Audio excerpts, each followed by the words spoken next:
Quando eu digo que eu creio na igreja, é porque eu creio que, além de ser uma instituição, é também uma pessoa espiritual, formada por muitos membros, que são todos batizados, que, por sua vez, é imaculada na medida que ela guarda sempre a verdadeira fé. Então, se a Igreja Católica não é imaculada, então Cristo não é Deus.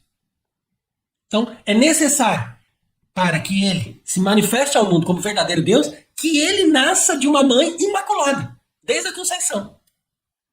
E da mesma forma, para que ele continue se manifestando ao mundo e mostrando que ele é Deus, é necessário que ele atue através de uma igreja imaculada.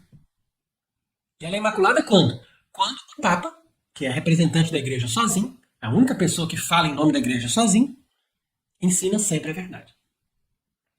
E nesse sentido também é que Monsenhor Viganò vem denunciando todo esse problema. E agora, como eu disse, nessa carta de 30 de novembro, ele diz que a interminável saga sobre a renúncia de Bento XVI continua a alimentar uma narrativa cada vez mais ousada e surreal dos acontecimentos que testemunhamos na última década. Teorias inconsistentes e não apoiadas por quaisquer evidências tomaram conta de muitos fiéis e até mesmo de padres, aumentando a confusão e a desorientação. Então, tem até gente aí dizendo que Bento XVI está aparecendo para uma pessoa para dizer que ele era o verdadeiro Papa, enquanto que Francisco não era. Tem inclusive aparições no Brasil, como essa aparição de Anhanguera, que diz que Bento XVI era o verdadeiro Papa, enquanto que Francisco é um impostor. Então, quer dizer, o demônio também sabe fazer as coisas nessa lógica de enganação para fazer o seguinte, olha, vamos pegar aqueles que ainda são bons e que podem ser enganados nesse nível. Porque nós não vamos enganar num nível tão grande, mas a gente engana, pelo menos mantendo eles com o Vaticano II, com o Bento XVI, com a Revolução que foi feita até aquele nível ali. Então, você percebe como que o demônio usa dessas aparições, dessas revelações e de todas essas coisas, mesmo teorias ali que eles inventam. Agora tem esses padres ali, como é o caso do padre Fares, na Itália, ou esse outro padre que se manifestou recentemente na Argentina. Então, quer dizer, isso tudo aumenta a confusão e a desorientação. Mas, se isso for possível, deve-se também, em grande parte, àqueles que, conhecendo a verdade, ainda assim a temem pelas consequências que ela poderia ter uma vez revelada. Percebe? Aqui é o caso da TFP. Então são pessoas que entendem, são pessoas que conhecem a verdade, mas são pessoas que dizem assim, mas se a gente revelar toda essa verdade aqui, a gente vai perder fiéis, a gente vai perder dinheiro, a gente vai perder influência, a gente vai perder pessoas. Então, as pessoas não querem perder nada. Então aqui vem a denúncia também de Monsenhor Viganò a todos esses grupos tradicionalistas, conservadores, etc., dos quais eu também fiz parte. Mas aqui eu peço perdão a Deus, peço perdão às pessoas que eu mesmo enganei quando eu estava nessa mentalidade aqui. E agora ele diz, na verdade, a quem acredite que é preferível se manter unido a um castelo de mentiras e enganos, em vez de ter que questionar um passado de conivência, silêncio e cumplicidade.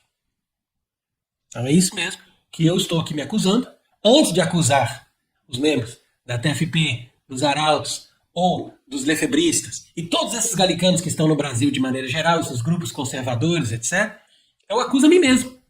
E digo, olha, graças a Deus tive capacidade de me converter e de deixar de viver na conivência, no silêncio e na cumplicidade. É assim que eu vivi também muito tempo. Para responder a essas questões legítimas, diz aqui Monsenhor Viganò, precisamos de pôr de lado a ficção midiática.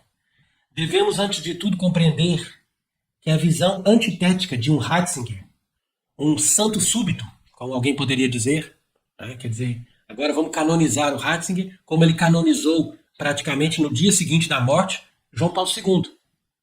Quer dizer, que história é essa, esse santo súbito? Você nem sequer estudou ali para saber se essa pessoa fez realmente o que deveria fazer? Então, olha só a enganação. E de um Bergoglio, feio e mau. Tá vendo? Então é isso que eles estão fazendo, principalmente nos Estados Unidos, por isso que ele está aqui denunciando. Então está criando essa ideia de um Bento XVI santo e perfeito e imaculado, sendo que é um agente de todo esse sistema, e de um Bergoglio feio e mau. Então por isso que ele continua aqui, dizendo que essa ideia de fazer essa visão antitética é conveniente para muitos. É uma abordagem simplista, artificial e falsa que evita abordar o cerne do problema, nomeadamente a perfeita coerência de ação dos papas conciliares, desde João XXIII e Paulo VI até ao autoproclamado Francisco, incluindo João Paulo II e Bento XVI. Então, por isso que eu digo que esse escrito de Dom Viganò é muito importante, porque até agora a gente tinha um certo receio que ele tivesse clareza da invalidade de Francisco, mas que ainda defendesse a validade desses outros. É a primeira vez que ele se manifesta assim de uma forma clara e objetiva, dizendo, olha, todos esses são impostores. Por quê? Porque, de fato, como ele argumenta aqui, todos eles trabalham numa perfeita coerência de ação. Eles vão trabalhando. Mesmo que seja, ó, eu fiz um pouquinho, você continua. Você avança um pouquinho mais. E todos eles fazendo a mesma coisa, ou seja, destruindo o catolicismo. Os objetivos são os mesmos, ainda que perseguidos com métodos e linguagens diferentes. A imagem de um teólogo idoso, elegante e fino, de casula romana e sapatos vermelhos, que reconhece a cidadania do rito tridentino, e de um heresiarca globalista, destemperado, que não celebra mais a missa e anula o sumorum pontífico, ao mesmo tempo que promulga a liturgia maia com mulheres turificantes, faz parte daquela operação de polarização forçada que vimos adotada também na esfera civil, onde se realizou um projeto subversivo semelhante, favorecendo, por um lado, as forças ultraprogressistas e, por outro lado, mantendo as boas vozes da dissidência.